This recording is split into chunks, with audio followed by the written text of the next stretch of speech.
would be a good venue. I think it would have. No, he won't fight for that, right? That's, I don't think. You know, political correctness, folks, has become a tsunami in America.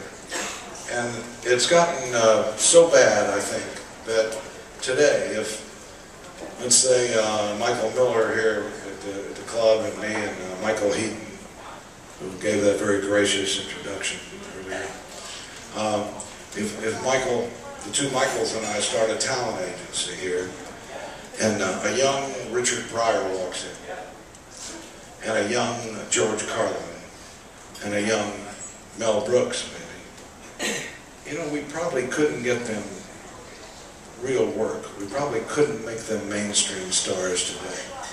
I don't think it would work in this environment, in this atmosphere. If we had $100 million, we could not make the movie Blazing Saddles today in America. So we've taken a giant cultural step backwards, basically. And I am doing my little part, though, to try to break those politically correct chains, which, I mean,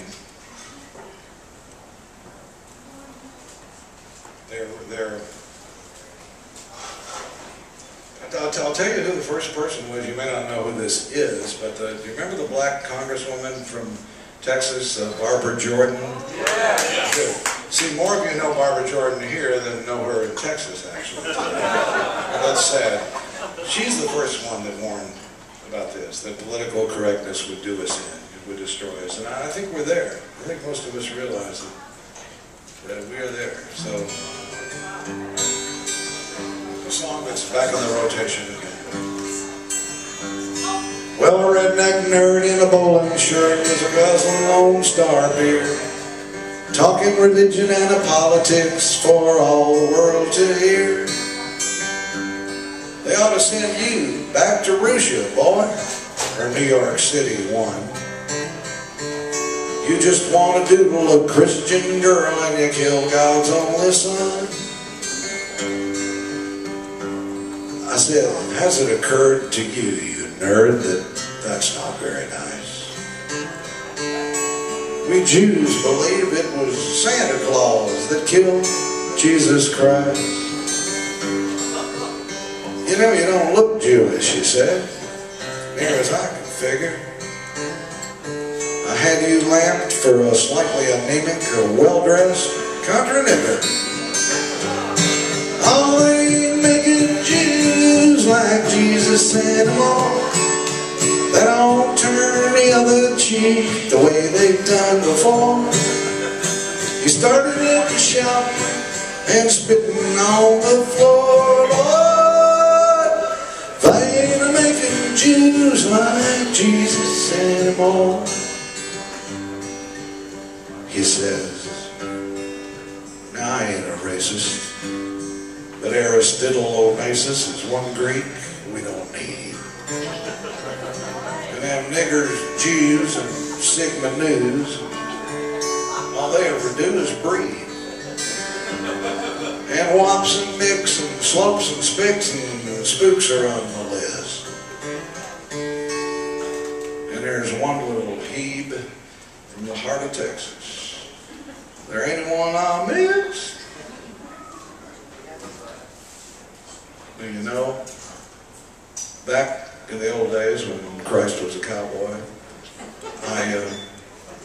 at this point in the show, there was an old friend of mine who was an albino named John Walsh. He's now the head of ESPN Networks. And he's the most influential albino in America. And when we got to that point, is there anyone I missed? John would always shout out, albinos! So this kind of became a thing, and people around the country knew about it. They kind of hip inside people, and they would shout albinos. Now today, nobody shouts out albinos. And of course, I don't really care about albinos that much because I only care about two things today. The two areas of interest are Libya and Charlie Sheen. Those are the two areas that I care about, what happens with them. Bites him with everything I had right square between the eyes. I says, I'm gonna get you, you son of a bitch, you're spouting that pack of lies. If there's one thing I can't abide, it's an ethnocentric racist. Now you take back that shit you said about Aristotle Onassis. Oh, they ain't making Jews like Jesus anymore. We don't turn the other cheek the way we've done before. You can hear that honky holler as he hit that hardwood floor. Lord, they ain't making Jews like Jesus anymore. Everybody in America. Oh, they ain't making Jews like Jesus anymore. They ain't making carpenters who know what nails are for. Well, the whole damn place was singing as I strolled right out the door. Oh,